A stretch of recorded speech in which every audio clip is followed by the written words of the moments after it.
Selamat datang di channel Cik Gentar, jangan lupa subscribe dan klik tombol loncengnya, agar Cik Gentar bisa tumbuh besar dan tidak jadi anak kecil terus, terima kasih.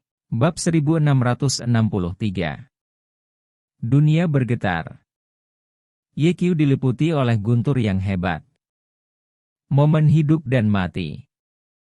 YQ menjadi sangat tenang, tidak lagi panik. Dia sudah tahu bahwa bencana surgawi ketujuh ini tidak dapat dilawan oleh manusia. Dia memejamkan mata, menjalankan seni 9 putaran Shenlong, diam-diam menunggu kematian datang. Namun, setelah beberapa saat, Thunder tidak menyerangnya. Bagaimana situasinya? YQ membuka matanya, baru kemudian dia menyadari bahwa guntur telah berhenti ketika dia masih 1 meter jauhnya. Bagaimana ini? YQ bingung. Kesengsaraan surgawi mewakili kehendak surga, bagaimana bisa tiba-tiba berhenti? Mungkinkah Tuhan memiliki mata dan tahu bahwa saya masih memiliki banyak keinginan yang belum terpenuhi, sehingga saya tidak tahan untuk mati? YQ menggelengkan kepalanya. Ini tidak mungkin. Jika Tuhan benar-benar memiliki mata, para pahlawan yang bertindak berani untuk mempertahankan rumah dan negara mereka tidak akan mati, dan tidak akan ada pepatah yang mengatakan bahwa orang baik tidak berumur panjang, orang jahat hidup selama ribuan tahun. Tapi mengapa perampokan itu tidak memukul saya? YQ dengan hati-hati mengamati untuk sementara waktu. Tiba-tiba menemukan bahwa energi sejati bawaan 2 hari mengalir keluar dari acu poin Baihui di atas kepalanya, merekalah yang membantu YQ memblokir malapetaka. Bagaimana ini bisa? YQ tidak bisa mempercayainya. Dia tidak bisa menghentikan kesengsaraan dengan ledakan penuhnya. Bagaimana bisa 2 aura sejati bawaan menghentikan kesengsaraan? Pada saat ini, 2 ki sejati bawaan diselimuti guntur, dan mereka mengeluarkan nyanyian naga yang dalam. Pada waktu bersamaan, YQ menemukan bahwa ketika dia menjalankan seni Shenlong 9 putaran, beberapa guntur berubah menjadi untaian setipis rambut, menggali kulit dan meridiannya. Apa? YQ berteriak, merasa seperti ada yang menusuknya dengan jarum sulaman. Guntur yang masuk ke tubuhku tidak akan berdampak buruk bagiku, kan? YQ menyadari masalah ini dan segera memeriksanya. Puluhan detik berlalu. YQ terkejut menemukan bahwa setelah Thunder memasuki tubuhnya, itu berubah menjadi kekuatan untuk memberi makan meridiannya. Tidak untuk sementara waktu. Garis meridiannya sedikit melebar, dan kekuatan batinnya juga menjadi lebih kuat. Ada efek seperti itu? YQ terkejut, dan mulai menjalankan taktik Shenlong 9 putaran dengan panik, menyerap guntur. Beberapa menit berlalu. YQ menemukan lagi bahwa dia tidak bisa lagi menyerap guntur, jika tidak meridiannya akan meledak. Saya tidak tahu, apakah guntur ini berpengaruh pada temper tubuh fisik? YQ sengaja mengarahkan sinar guntur, dan guntur berlama-lama di lengan kanannya, membuat suara berderak. Kulit di lengan kanannya segera menjadi sangat hitam, seperti arang. Meski begitu, YQ jelas merasa bahwa lengan kanannya menjadi lebih keras. Berhasil! YQ sangat gembira di dalam hatinya, dan mulai membimbing lebih banyak guntur, dan segera, kulitnya ditutupi dengan guntur. Guntur ini sangat mendominasi, YQ menyeringai kesakitan begitu mereka menyentuh kulitnya. 10 menit berlalu. Seluruh tubuh YQ hangus hitam. Dia menutup matanya dan terus menjalankan seni 9 putaran Shenlong. Setelah beberapa saat, ang-ang. Di atas kepala, 2 naga bernyanyi. YQ mendongak, tertegun. Bab 1664. Saya melihat bahwa 2 ki bawaan telah mengalami perubahan setelah bermandikan guntur, dan mereka berubah menjadi bentuk naga. Meskipun dua kibawaan hanya lebih dari 1 kaki panjangnya, tanduk naga, kepala naga, janggut naga, sisik naga, ekor naga, dan cakar naga semuanya tersedia, seperti aslinya, dan suara nyanyian naga yang konstan dari mulut membuat mereka terlihat seperti naga asli. Hal yang paling luar biasa adalah setelah dua kibawaan mengubah penampilan Jackie Chan, mereka membuka mulut dan menelan Thunder. Sial, apakah ini masih benar-benar marah? Ye Qiu ketakutan dengan rasa dingin di hatinya. Dia bahkan ragu-ragu untuk mencegah kedua ki sejati ini kembali ke tubuhnya. Mereka menelan begitu banyak guntur, dan tidak akan menjadi masalah untuk kembali ke tubuhnya, kan? Saat dia memikirkannya, dua kibawaan berdesir ke dalam tubuh Ye Qiu. Segera setelah itu, guntur di sekitarnya menghilang. Ye Qiu mendongak, dan melihat bahwa awan petir di atas langit juga menghilang tanpa jejak pada saat ini. Ini sudah berakhir. Ye Qiu bergegas untuk memeriksa kibawaan, dan tiba-tiba menemukan bahwa kibawaan berkeliaran dengan cepat di meridiannya. Cedera internalnya juga cepat sembuh. Setelah beberapa saat, permukaan kulitnya retak, dan lapisan kulit lama yang terbakar terlepas, memperlihatkan kulit baru, yang sebening kristal seperti batu giok, dan itu bahkan lebih baik daripada kulit wanita. Tanpa diduga, kesengsaraan surgawi masih memiliki efek seperti itu.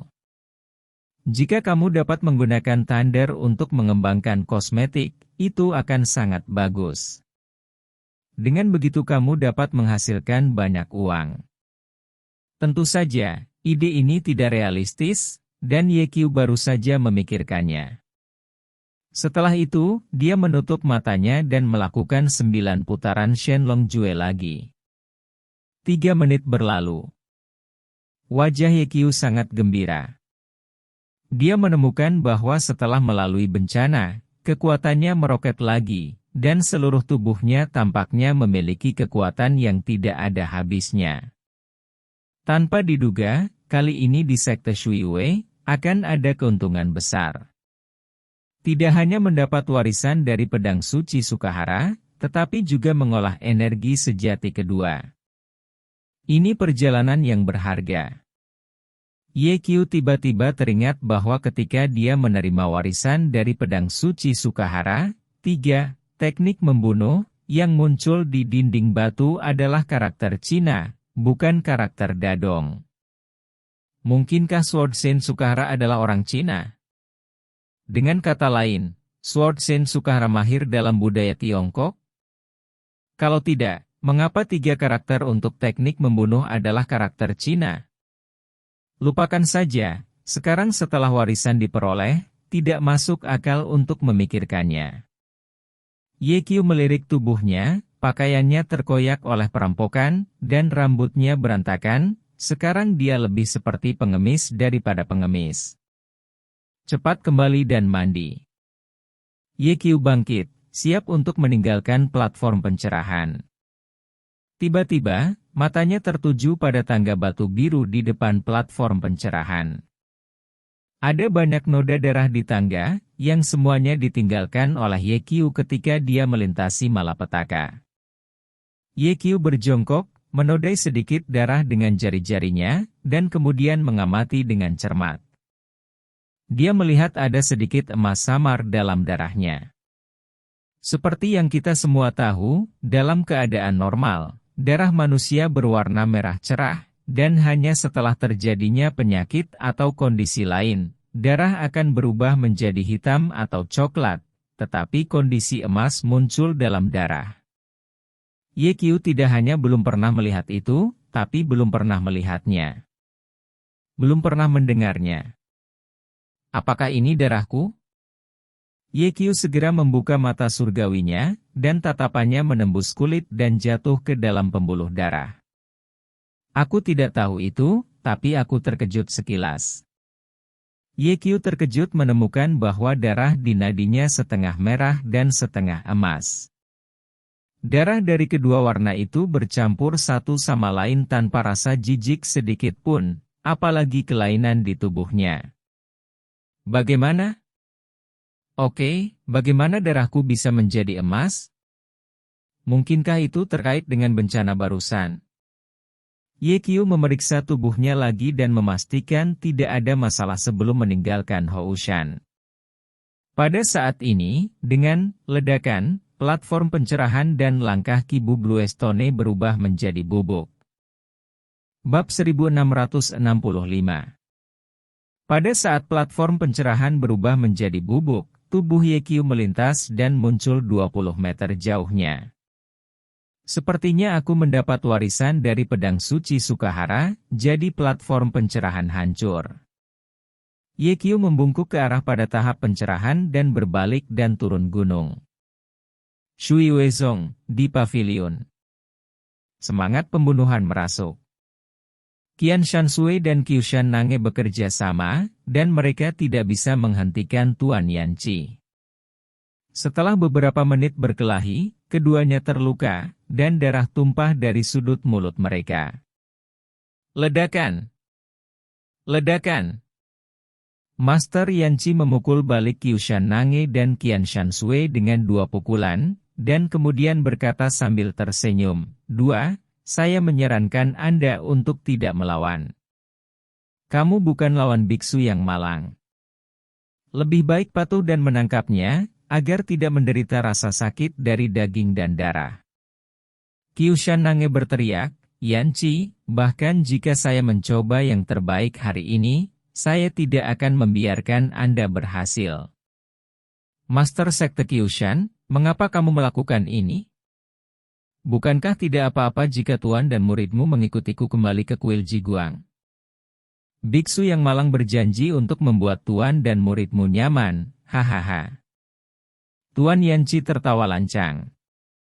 Wajah Qiu Shan Nange pucat, memegang pedang untuk membunuh Master Xiang Yanqi. Bersenandung.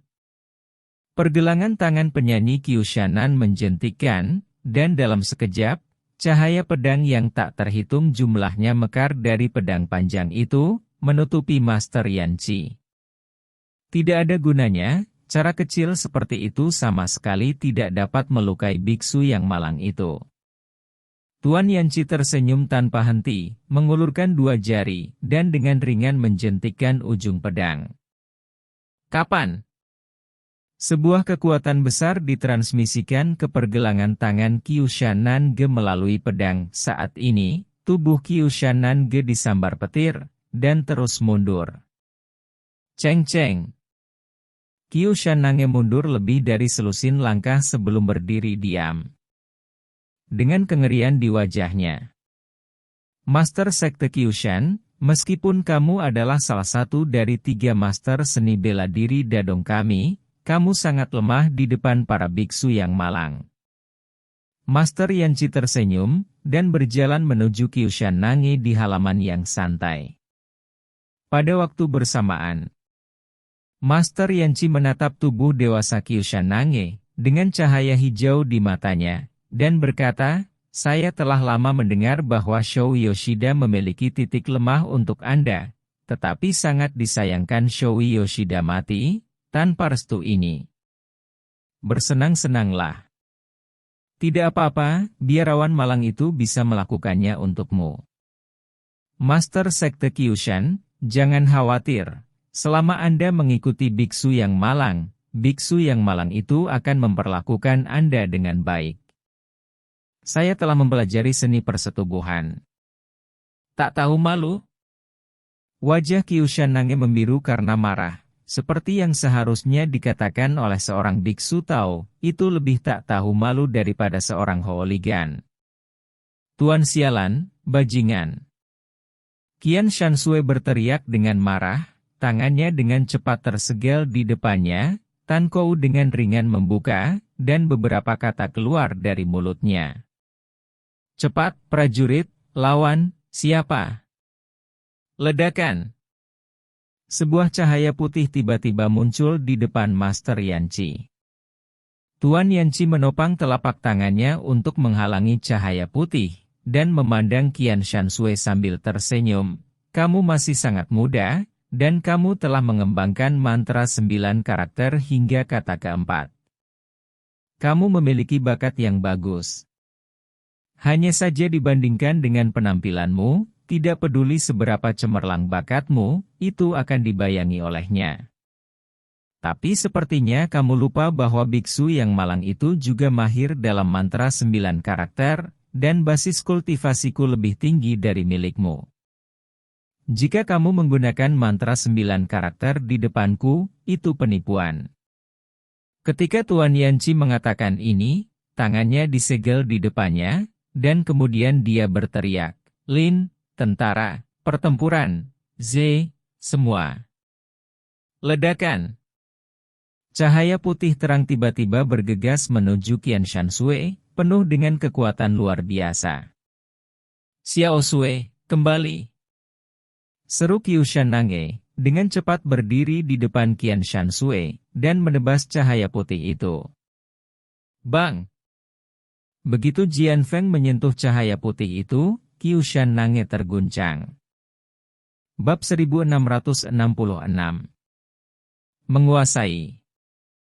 Qian Shanshui berteriak, niat membunuh muncul di matanya yang dingin, menatap Tuan Yanqi dan berkata, "Brengsek, sakiti tuanku, aku akan melawanmu."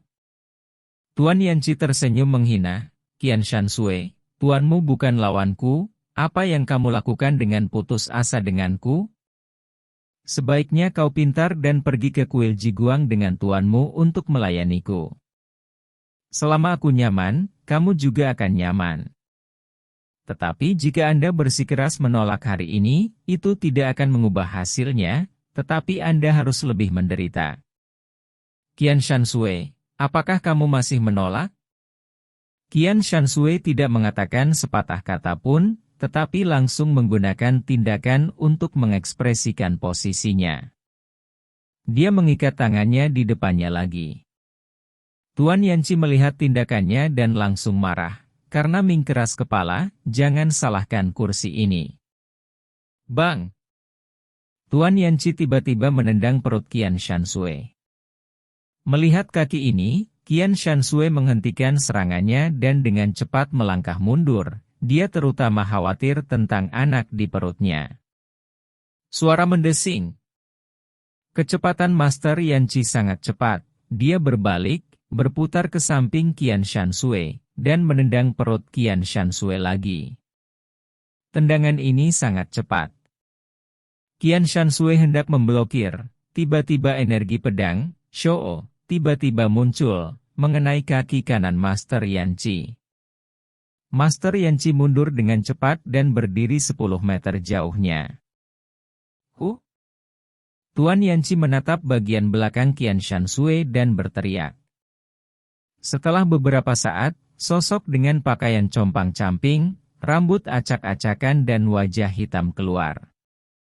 "Guru-guru, wow, teriak Tuan Yanqi dengan wajah tenang. "Xiao Sui, apa yang dia bicarakan?" Ye Qiu tidak mengerti dialek Dadong, dan bertanya pada Qian Shanshui. Qian Shanshui menerjemahkan, dia berkata, "Dari mana orang biadab itu berasal?" "Keledai tua botak, kamu bilang aku biadab? Apakah kamu buta saat menunggang kuda?" Ye Qiu tidak marah, meskipun penampilannya agak lusuh sekarang, dia tidak akan dianggap biadab. Ketika Qian Shanshui dan Qiu Shanange melihat penampilan Ye Qiu, mereka bingung, tetapi mereka masih ingin tertawa. "Ye Qiu, bagaimana kamu menjadi seperti ini?" Sebelum Qian Shanshui bisa menyelesaikan kata-katanya, Ye Qiu berkata, "Aku akan membicarakan ini sampai aku menyingkirkan keledai botak tua ini." Nange Akiyama mengingatkan, Yanqi ada di sini untuk membalaskan dendam Miyamoto Musashi. Dia telah mengembangkan 4 energi nyata. Sedikit kejutan muncul di mata Ye Qiu dan menatap Master Yanqi. "Apakah Anda mencoba untuk membalas Miyamoto Musashi? Kalau begitu, kamu telah datang ke tempat yang tepat. Aku membunuh Miyamoto Musashi." Master Yanchi bisa mengerti bahasa Mandarin, dan kemudian dia berkata dalam bahasa Mandarin yang buruk, "Saya tahu keterampilan Miyamoto Musashi. Bahkan jika Anda berlatih selama 100 tahun, Anda tidak bisa menjadi lawannya." Kyushan Nange, Qian Shansue, aku tidak menyangka kalian berdua benar-benar menyembunyikan pria liar di Shui Wezong. Mengapa? Apakah Anda berdua master dan magang berbagi? Karena kamu menyukainya, maka aku akan membunuhnya di depanmu. Tuan Yanchi mengikat tangannya di depannya. Qian Shansue dan Kyushan Nange dengan cepat berdiri di samping Ye Qiu, siap membantu Ye Qiu. Bagaimanapun, Master Yanchi adalah master yang tiada taranya yang telah mengembangkan 4 realitas Qi. Kamu tidak perlu mengambil tindakan. Aku cukup berurusan dengannya. Ye Qiu maju 2 langkah dan menatap Tuan Yanchi dan berkata, "Wanita yang berani menyakitiku, kamu sudah mati hari ini. Katakan kata-kata gila, biksu malang itu akan mengirimmu ke kematian sekarang." Tuan Yanchi mengucapkan mantra 9 karakter, dan cahaya putih terang menyinari kepala Ye Qiu. Ye Qiu bahkan menolak kesengsaraan, bagaimana dia bisa takut dengan cahaya putih seperti itu? Dia tidak bergerak. Ledakan. Kekuatan mantra 9 karakter menghantam kepala Ye Qiu. Kemudian, Master Yanchi melihat Ye Qiu menyeringai padanya dan berkata, "Mengapa kamu tidak melakukannya lagi?" Bab 1667. Lagi. Ekspresi wajah Master Yanchi berubah 180 derajat, dan dia menatap Ye Qiu dengan tidak percaya. Ini. Tuan Yanchi tidak tahu harus berkata apa. Dia juga seorang master terkenal untuk waktu yang lama, dan dia telah mengembangkan 4 Qi asli, tetapi dia tidak berharap bahwa dia tidak hanya membunuh Ye Qiu, tetapi dia bahkan tidak menyebabkan Ye Qiu menderita kerusakan apapun. Bagaimana ini bisa terjadi? Bagaimana anak ini bisa menghentikan seranganku? Apa yang sedang terjadi? Dengan kaget, Tuan Yanchi bertanya kepada Kyushan Nange, "Dari mana asal anak ini?" Kyushan Nange terdiam. Dia tidak lebih baik dari Tuan Yanchi, dan juga dikejutkan oleh pemandangan di depannya. Master Yanchi meledakkan kepala Ye Qiu dengan mantra 9 karakter, dan itu tidak menyakiti Ye Qiu. Ini mengerikan. Bagaimana Ye Qiu melakukannya? "Hei, apakah kamu tidak mendengar apa yang aku katakan? Apakah kamu ingin datang lagi?" teriak Master Ye Qiu Chong Yanchi. Ketika Tuan Yanchi mendengar kata-kata Ye Qiu, dia tersadar dari linglung, dan kemudian berkata dengan dingin, "Karena kamu tidak sabar untuk mati, biksu yang malang itu akan membantumu dengan baik." Suara itu jatuh. Master Yanchi dengan cepat menyegel-segel dengan kedua tangan di depannya, dan sekali lagi menggunakan mantra 9 karakter. Kemakmuran, tentara, pertempuran, orang-orang, semua. Ledakan. Sebuah cahaya putih menyilaukan, membawa niat membunuh yang sangat besar, tiba-tiba jatuh dari langit dan menabrak kepala Ye Qiu. Qian Shansue segera menyadari bahwa mantra 9 karakter yang digunakan oleh Master Yanchi kali ini jauh lebih kuat dari yang sebelumnya, dan dengan cepat mengingatkan Ye Qiu, "Kembalilah." Namun, Ye Qiu tidak bergerak. Ledakan. Mantra 9 karakter itu membombardir kepala Ye Qiu lagi. Bab 1668. Ye Qiu masih utuh. Bodoh. Tuan Yanchi tidak bisa menahan diri untuk tidak mengucapkan kata umpatan. Apakah pria ini pria besi? Mengapa dia tidak takut dengan mantra 9 karakter? Apakah kamu tidak makan? Ye Qiu memandang Tuan Yanchi, dan berkata dengan serius, "Bisakah kamu menggunakan kekuatanmu?" Dalam sekejap, wajah Tuan Yanchi memerah, seolah-olah dia sangat dipermalukan. "Di atas kuda, anak ini membenciku. Apakah itu dapat ditoleransi atau tidak tertahankan? Pergi ke neraka. Tuan Yanqi sangat marah, mengerahkan energinya, dan kemudian menyerang Ye Qiu dengan pukulan. Hah! Tinju Master Yanqi sangat kokoh, dan ketika mengenainya, angin kencang dan guntur terdengar di udara. Ledakan! Tinju Master Yanqi secepat meteor, dan dia muncul di depan Ye Qiu dalam sekejap mata. Tapi Ye Qiu tidak melakukan apa-apa. Dia bahkan tidak bermaksud menghindar, jadi dia hanya berdiri di sana tanpa bergerak. Ini tidak normal. Bukankah anak ini merencanakan konspirasi? Master Yanqi segera menyingkirkan tinjunya dan mundur seperti kilat. Ye Qiu sedikit bingung. Apa yang dilakukan biksu tua ini? Mengapa Anda mengambil tinju Anda kembali? Apakah kamu tidak akan membunuhku? Mengapa kamu tidak melakukannya lagi? Ye Qiu bertanya. Tuan Yanqi mendengus dingin, jangan pikir aku tidak tahu. Kamu pasti sedang membuat cara tercela jika tidak melakukannya. Aku tidak akan tertipu olehmu. Ye Qiu dengan jijik berkata, kamu terlalu banyak berpikir, kamu tidak perlu menggunakan cara tercela untuk berurusan denganmu. Aku akan memberimu kesempatan lagi untuk membunuhku. Aku berjanji untuk tidak melakukannya. Bab 1669. Tuan Yanqi sama sekali tidak percaya dengan kata-kata Ye Qiu. Menurut pendapatnya, siapapun yang ada di dunia ini pasti akan melawan ketika orang lain ingin membunuhnya. Itu adalah naluri manusia terlepas dari apakah dia mampu melawan atau tidak. Anak ini tidak bisa berkata apa-apa, ayo berbohong pada hantu. HMPH, biksu yang malang itu bukan anak berusia 3 tahun, jadi dia tidak akan tertipu olehmu, kata Tuan Yanqi. Sungguh, aku berjanji untuk tidak melakukannya. Aku berbohong kepadamu sebagai anak anjing. Datang dan bunuh aku. Ye Qiu berkata dengan sungguh-sungguh. Dia benar-benar ingin melihat seberapa keras tubuh fisiknya setelah ditempa oleh guntur, dan dapatkah itu memblokir serangan dari 4 pusat kekuatan Qi yang sebenarnya. Master Yanqi melihat bahwa Ye Qiu sepertinya tidak berbohong, dan bertanya, apakah kamu benar-benar tidak melawan? Ye Qiu mengangguk, aku benar-benar tidak melawan. Ini yang kamu katakan. Tuan Yanqi menyelesaikan dengan pukulan.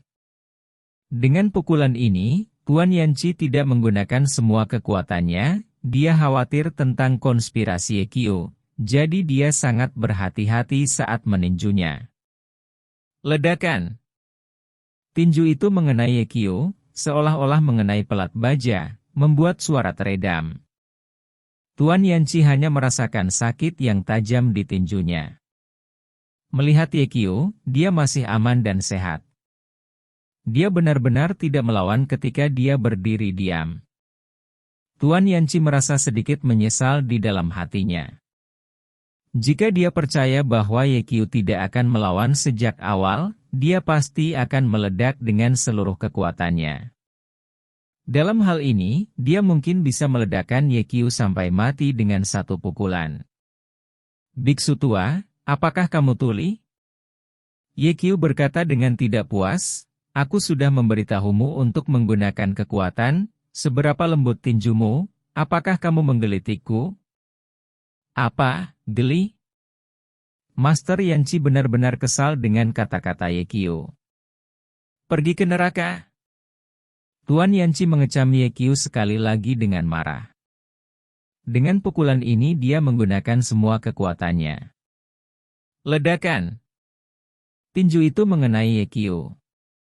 Saat ini, tubuh Ye Qiu terbang keluar dan jatuh lebih dari 10 meter, menghancurkan lubang yang dalam ke tanah, tanpa bergerak untuk waktu yang lama. Hahaha. Master Yanqi tertawa liar, betapa idiotnya, dia tidak melawan dalam menghadapi seranganku. Bukankah ini artinya mati? Bab 1670. Qiushan Nange, Qianshan Sui, kamu harus pergi ke kuil Jiguang denganku dengan Pak Tu. Anak ini telah dipukuli sampai mati olehku. Bunga Qianshan Sui dan Qiushan Nange berubah drastis. Mereka mengira Ye Qiu memiliki sesuatu untuk dilakukan, tetapi siapa tahu, tidak ada perlawanan sama sekali. Mereka berdua hendak berlari untuk memeriksa kondisi Ye Qiu, ketika batuk terdengar di telinga mereka. Ehem. Kemudian, Ye Qiu berdiri dari lubang tanah. Apa? Tidak mati? Master Yanqi terkejut sejenak, dan setelah melihat lebih dekat, dia menemukan bahwa Ye Qiu tidak hanya tidak mati, tetapi juga hidup dan menendang, tanpa cedera sama sekali. Bagaimana ini bisa terjadi? Tuan Yanqi tercengang. Qianshan Sui dan Qiushan Nange juga tercengang. Ye Qiu mendapat pukulan telak dari Master Yanqi, dan dia tidak terluka. Bukankah ini terlalu menakutkan? Ye Qiu tersenyum. Setelah tubuhnya ditempa oleh guntur, kekerasan tubuhnya memang telah mengambil lompatan kualitatif. Baru saja dia dengan keras kepala menahan pukulan Tuan Yanqi, hanya menyebabkan gangguan sesaat pada darah di tubuhnya. Adapun tubuh ini, tidak ada kerusakan. Ye Qiu sangat puas dengan tubuhnya.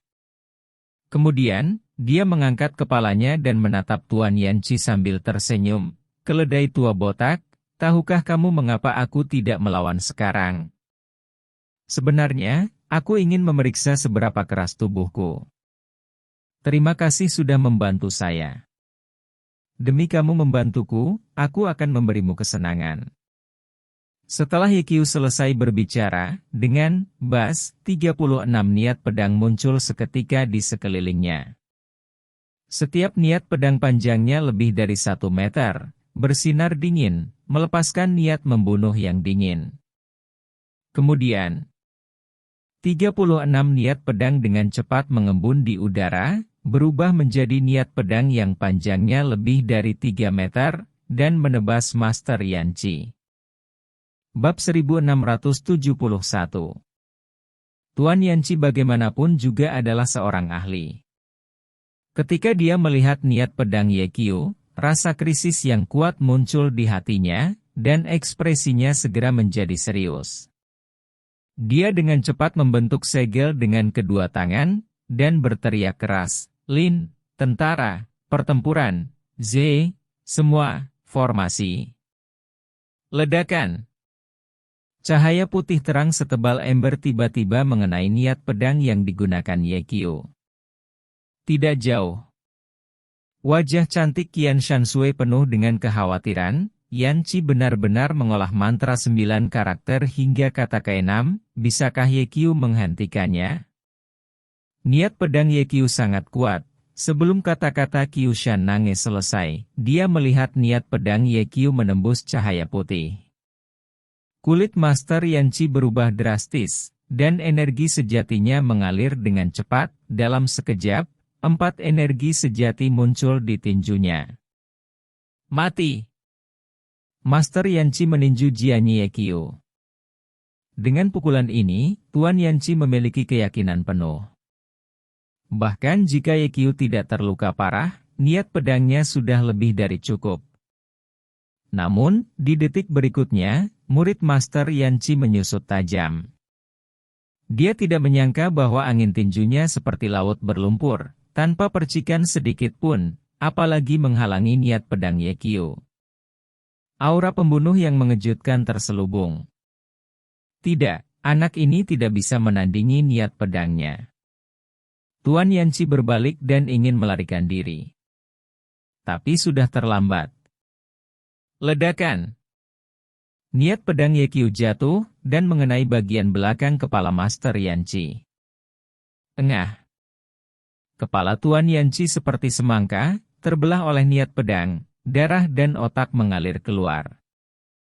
Kemudian, mayat itu jatuh ke tanah. Qianshan Sui dan Qiushan Nange membuka mulut mereka sedikit dan terkejut ketika mereka melihat adegan ini. Itu Master Yanchi, tuan rumah kuil Jiguang. Orang kedua di Dato Budao, setelah Wushen Miyamoto Musashi, baru saja dibunuh oleh Ye Qiu.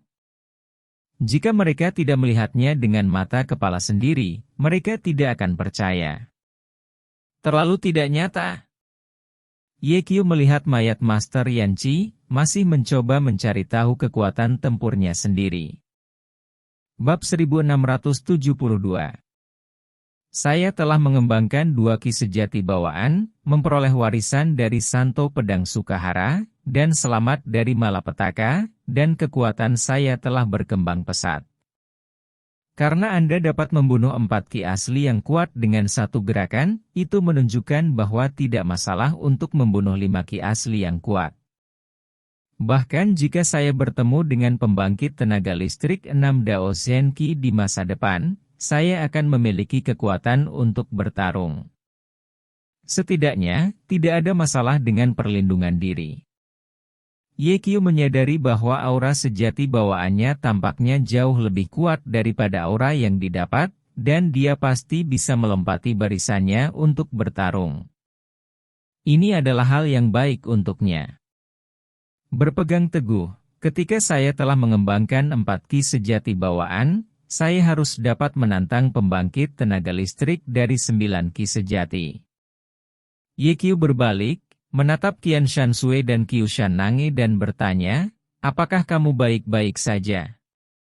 Kedua wanita itu menggelengkan kepala.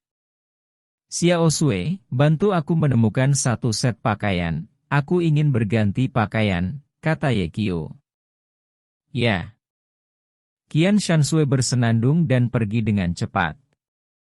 Kemudian, Ye Qiu memandang Qiu Shannange dan tersenyum, apakah Anda memiliki banyak pertanyaan untuk ditanyakan kepada saya? Qiu Shannange mengangguk. Ikut denganku. Ye Qiu selesai berbicara dan berjalan ke depan mata air Jingxin. Apa yang kamu lakukan di sini?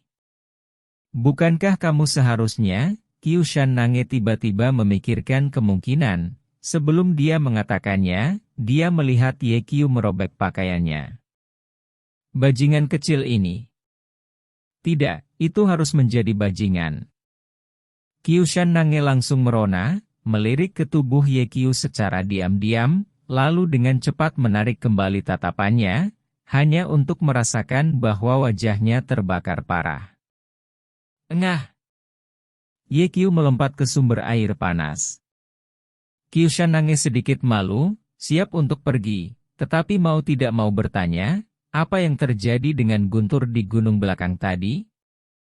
Ingin tahu? Kemarilah. Ye Qiu mengaitkan jarinya ke Qiu Shannange, dengan seringai di wajahnya. Apa yang ingin kamu lakukan? Qiu Shannange segera meningkatkan kewaspadaannya. Datang dan bantu aku menggosok punggungku. Ye Qiu berkata, selama kamu menggosok punggungku, aku akan memberitahumu apa itu guntur. Kalau begitu aku tidak akan bertanya. Qiu Shannange berbalik dan pergi. Nange, tunggu sebentar.